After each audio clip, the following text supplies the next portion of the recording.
Kamusta? Dahil medyo napaaga ang gising ko ngayon, naisipan ko muna mag-ride bago pumasok sa trabaho. At ngayon, lalabas ako ng SBMA para maiba naman. Papunta ako sa backdoor gate ng SBMA, palabas ng Morong Bataan. Eto na yung gate, at paglagpas dyan, Morong Bataan na.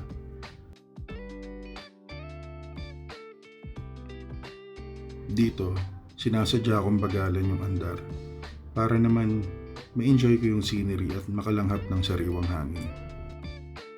Habang nagra-ride dito sa countryside, na-realize ko na ang dami palang mga bagay na dapat ipagpasalamat.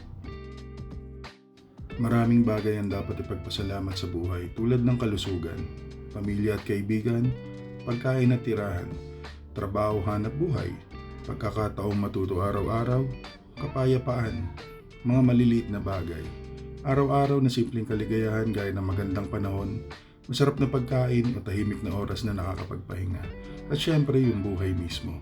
Hindi ka ba dapat magpasalamat at buhay ka ngayon? Higit sa lahat, salamat at walang nuno. Tara, balik tayo sa school at magluto na tayo ng pagkain pampasalamat.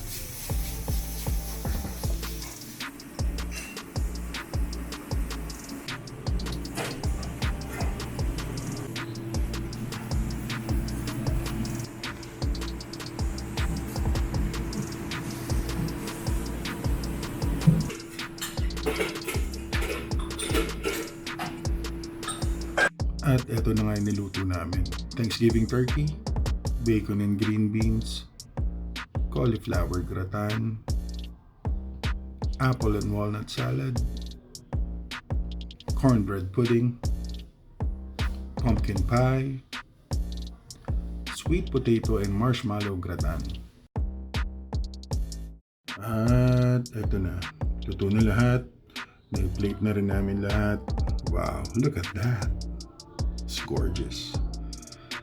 Sigurado ako masarap to. Sigurado ako takap na rin yung mga kasama ko. Kaya magpapasalamat na kami nang makakain na. O siya, bye bye.